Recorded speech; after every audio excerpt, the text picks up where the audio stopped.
Beaucoup de citoyens rêvent d'une agriculture plus locale. En fait, il y a deux grandes raisons pour aller vers une agriculture plus locale. D'une part, on constate tous les dérives d'un modèle alimentaire qui est basé sur la mise en concurrence des agriculteurs du monde, sur des méthodes parfois industrielles, notamment d'élevage, et cela inquiète les citoyens et les consommateurs. On n'a pas envie de ce modèle alimentaire-là.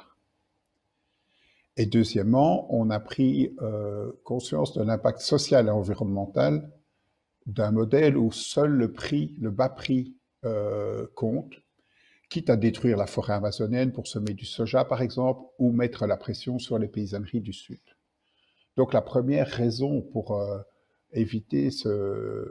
penser à une relocalisation de l'agriculture, c'est la volonté d'éviter un modèle alimentaire industriel qu'on associe souvent à une alimentation mondialisée. Et puis, l'agriculture, c'est pas seulement une source de nourriture, c'est aussi un acteur clé du développement du rural. Si en Wallonie, on n'a plus d'agriculture, on n'aura plus de prairies, on n'aura plus de villages, on n'aura plus de vie du village. Et donc, les agriculteurs et leur mode de production sont essentiels pour la structuration de nos paysages et pour le maintien de la biodiversité. Voilà deux bonnes raisons pour essayer d'imaginer des agricultures plus locales. Mais l'inquiétude, quand on parle d'agriculture locale, c'est de se demander, est-ce qu'on pourrait, nous, les Wallons, et peut-être les Wallons et les Bruxellois, se nourrir simplement avec les terres dont nous disposons aujourd'hui? Alors, si on réfléchit en termes de surface, la réponse est très clairement oui. Aujourd'hui, l'agriculture wallonne, c'est 715 000 hectares, à peu près. C'est à peu près 13 000 agriculteurs. Et ces 715 000 hectares sont répartis en deux grandes moitiés. Une moitié, la petite moitié qui concerne des prairies, et une grande moitié qui, elle, est utilisée pour faire des cultures, essentiellement des cultures de céréales, mais aussi des cultures de betteraves, des cultures de pommes de terre, des cultures de maïs. Tout ce qui est prairies et maïs va plutôt servir à nourrir les animaux, et donc à produire indirectement notre alimentation. Tout ce qui est céréales, betteraves et pommes de terre, et les légumes aussi, vont être importants pour nous nourrir directement. Et donc, si on mobilise toute cette alimentation uniquement pour nourrir les Wallons et les Bruxellois, on voit qu'en fait, on est toujours en autosuffisance, que ce soit pour les légumes, pour les pommes de terre, pour les œufs. Donc, il y a une autosuffisance globale, et dans certains cas, par exemple les pommes de terre, on produit bien plus que ce qu'on a besoin. En même temps, pour les fruits, on est un petit peu en déficit. Et donc, on ne produit pas finalement assez de fruits pour nourrir l'ensemble des Wallons et des Bruxellois. Mais aujourd'hui, la question c'est, en utilisant nos terres dans l'absolu, on pourrait tous nous nourrir. Mais la question c'est, aujourd'hui, est-ce que ce qui est produit sur nos terres sert bien à nous nourrir? On voit déjà que pour les pommes de terre, il y a un tel excédent qu'on a bien compris que la pomme de terre était un produit d'exportation. Et en fait, effectivement, aujourd'hui, au moins 5 pommes de terre sur 6 partent à l'exportation. Et donc, en fait, aujourd'hui, les Wallons ne se nourrissent pas eux-mêmes. Et ça pour deux raisons. La première, c'est pour des choix d'usage. C'est parce qu'on a décidé plutôt d'utiliser des produits agricoles pour l'exportation ou bien pour fabriquer de l'énergie, ce qui fait que ces produits ne sont plus disponibles pour la nourriture. Et d'autre part, parce que des filières ont disparu, et notamment des filières de transformation. Donc, on va aborder ces deux problèmes successivement. D'abord, au niveau des choix d'usage. En pratique, beaucoup des cultures qui sont réalisées en Wallonie le sont pour l'exportation ou pour l'industrie. Ce n'est pas, notre logique de production agricole n'est pas gouvernée par une logique d'autonomie. Et donc, on est en excédent sur les pommes de terre, on est en petit excédent sur le lait. Au niveau de la Belgique, par exemple, 2 porcs sur 3 partent à l'exportation. Donc, on est clairement dans un choix d'être dans un marché mondial où nous importons des aliments et où nous exportons des aliments. Donc, on est dans une logique d'échange. Cette logique d'échange est importante pour notre empreinte carbone, par exemple. Aujourd'hui, 40% des gaz à effet de serre qui sont émis par l'élevage en Belgique sont liés à l'exportation. Vous savez que l'objectif, c'est d'à peu près réduire de 60% notre empreinte carbone d'ici 2030. Mais si 40% sont liés à l'exportation, on pourrait se dire, mais il suffit d'arrêter l'exportation et on réduit notre empreinte carbone. Et c'est donc un choix politique. On pourrait relocaliser nos productions animales et dire, on n'a plus l'envie de produire des animaux pour la Russie, ou on ne veut plus exporter des pommes de terre vers le Brésil, par exemple. D'autant plus que ce système est aussi un système d'échange dans les deux directions, et qu'aujourd'hui, l'alimentation de nos animaux est essentiellement importée. 54% de l'empreinte climatique de l'élevage est liée à l'importation de soja, parce qu'on importe du soja, notamment des États-Unis et d'Amérique latine, pour nourrir les animaux ici en Belgique, alors qu'il serait possible de nourrir ces animaux au départ de systèmes prairies ou de céréales qui sont produites dans notre pays. Donc on voit que ce qui détermine aujourd'hui le fonctionnement des systèmes alimentaires, c'est des choix politiques, alors que si le choix est celui d'une autonomie, on pourrait réorienter les usages de l'alimentation. Mais alors il faut aussi repenser la distribution de la richesse, la façon dont on assure la rémunération des agriculteurs et de l'ensemble de la chaîne. Alors, je vous ai parlé d'élevage. Si on regarde par exemple les légumes sont un sujet qui passionne beaucoup de gens et c'est celui sur lequel on a l'impression qu'on pourrait arriver très vite à une relocalisation. Mais si on regarde ce qui se passe au niveau wallon en termes de légumes, d'abord, c'est que 2% de la surface qui sont utilisés pour les légumes. Et en fait, on a tous dans la tête ces jolis maraîchers, ces jolis maraîchages où on voit produire 30, 40, 50 variétés de légumes sur un hectare. Mais en fait, en termes de surface, ces maraîchages ne correspondent qu'à 1% des surfaces. 99% des surfaces sont cultivées en plein champ, sont des grandes cultures de légumes sur lesquelles on fait du petit pois, du haricot vert, des carottes et des oignons. Et ces légumes, on pourrait croire qu'ils sont produits pour aller dans les marchés ou les grandes surfaces, mais en fait, la majorité de ces surfaces, 85%, sont dédiées à l'industrie de la transformation.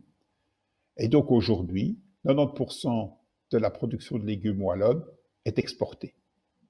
Donc on voit qu'on pourrait imaginer de produire des légumes en Wallonie pour les Wallons, mais ce n'est pas le cas aujourd'hui.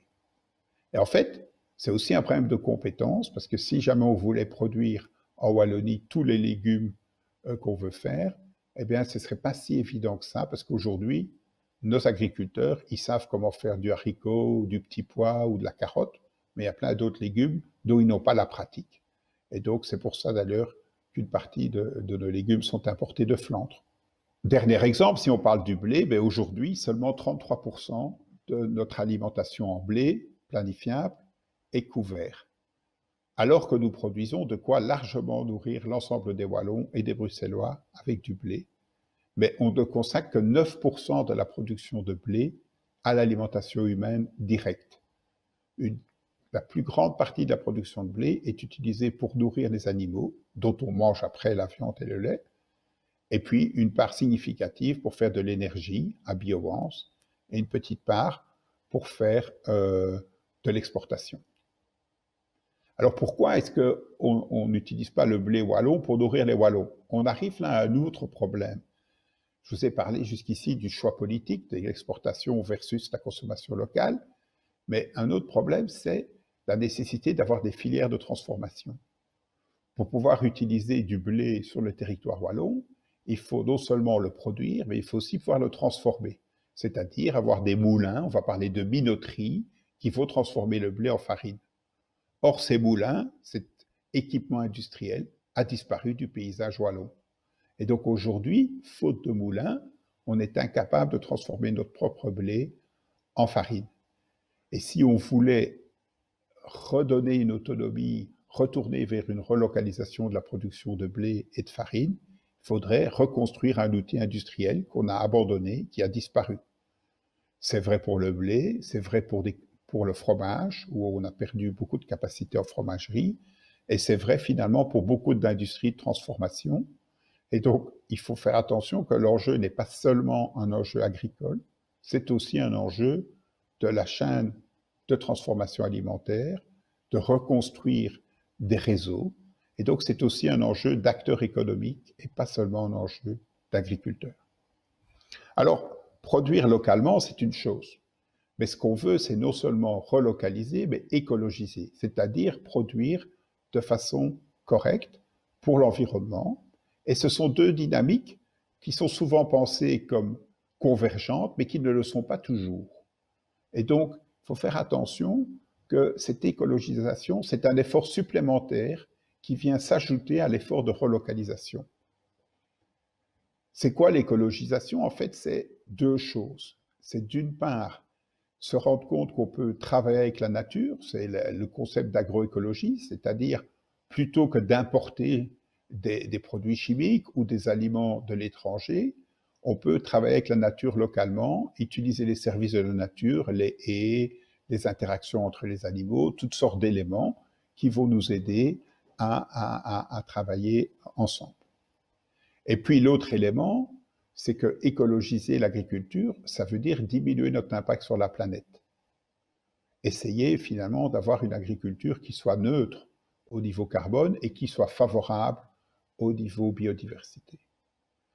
Mais il faut faire attention que la conséquence de cette écologisation, c'est qu'on va produire moins. Donc, si on veut produire mieux, il faut accepter de produire moins. Si on prend par exemple l'exemple de l'agriculture biologique, qui est une agriculture qui est vertueuse par rapport aux enjeux environnementaux, on considère que la perte de rendement en agriculture biologique, en fonction des filières, est de l'ordre de 20 à 25%. Ça varie très fort d'une production à l'autre, mais il ne faut pas croire que l'on va pouvoir produire mieux en produisant autant ou en produisant plus. Est-ce que c'est grave? On l'a vu précédemment. On produit déjà de trop pour nous nourrir et pour nourrir les Bruxellois. Donc c'est pas grave, mais il faut en être conscient et ça implique parfois des efforts. On l'a notamment illustré quand on a travaillé avec Greenpeace. Donc nous avons travaillé avec Greenpeace pour étudier les systèmes d'élevage qu'on pourrait imaginer sur notre territoire en 2050. Aujourd'hui, on consomme 87 grammes de viande par habitant en Belgique. On voit que la consommation diminue et qu'on pourrait arriver à environ 70 grammes de viande assez rapidement.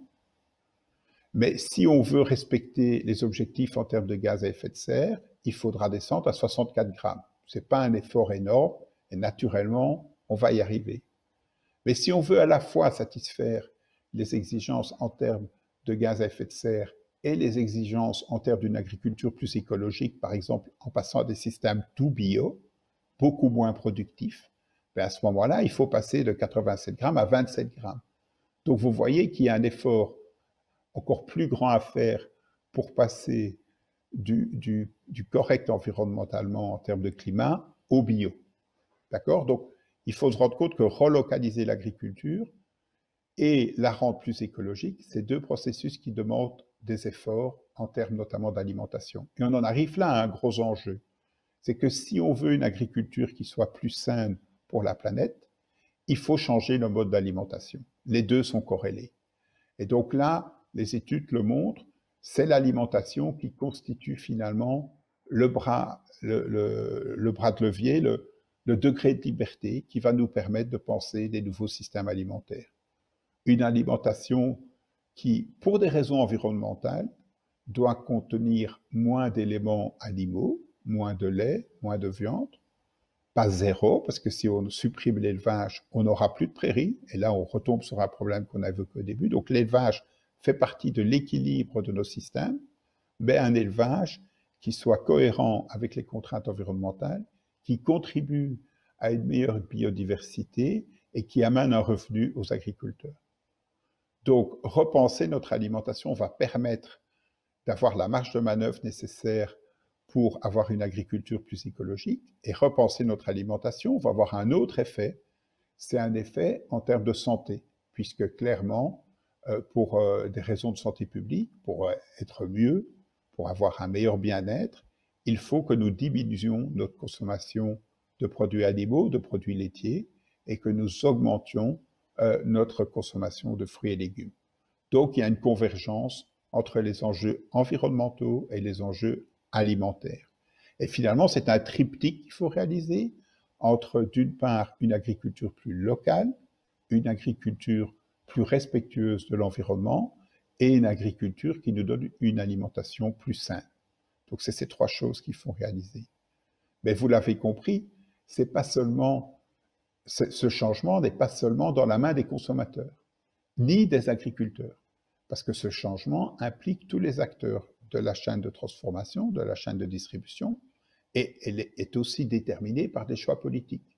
Les modes de production d'aujourd'hui, les choix d'usage des produits qu'on a fait aujourd'hui, sont déterminés par les subsides de la politique agricole commune. Et si on veut un nouveau modèle, il va falloir travailler sur ces dimensions-là. En fait, si on peut nourrir les Wallons et les Bruxellois au départ de notre territoire, cela implique un changement dans les usages et dans les modes de production. Nous l'avons vu et il y a des exemples qui montrent que c'est possible. Mais ce changement dans les usages et dans les modes de production, c'est l'occasion de repenser nos choix politiques, non seulement pour modifier la localisation, la source de notre alimentation, mais aussi pour modifier l'assiette, la composition de l'assiette des Wallons ou des Bruxellois, et troisièmement, pour modifier les modes de production en direction de systèmes plus durables, des systèmes biologiques ou des systèmes agroécologiques. Et pour faire ça, c'est clairement l'ensemble des acteurs du système alimentaire qui doivent être impliqués, depuis les acteurs en amont de la chaîne, les agriculteurs, jusqu'à ceux qui sont le plus en aval, les consommateurs. Mais si on y réfléchit, c'est en fait l'idée de s'offrir des nouvelles opportunités. Repenser le système alimentaire, c'est en fait des nouvelles opportunités pour les agriculteurs qui sont pour le moment prisonniers d'un système qu'ils ne comprennent pas. Et ces nouvelles priorités peuvent être en alignement, peuvent être en cohérence avec l'ensemble de la demande sociétale qui est d'aller vers une société qu'on appelle la société du Green Deal ou la société Farm to Fork, si je prends les expressions de la Commission européenne, une société où la façon dont nous produisons l'alimentation et la façon dont nous la consommons soit vertueuse par rapport aux enjeux environnementaux et aux enjeux d'équité économique entre les agriculteurs, les consommateurs et les autres acteurs de la chaîne. Voilà, tous ces travaux ont été financés par la région wallonne, par des ONG comme Greenpeace et le WWF. Et je pense qu'il y a vraiment des signaux très clairs maintenant au niveau des bailleurs de fonds. C'est un peu comme ça qu'en tant que chercheur, je vois le fonctionnement de la société. Il y a vraiment des signaux très clairs qui nous orientent vers des trajectoires nouvelles. Et je ne peux que m'en réjouir.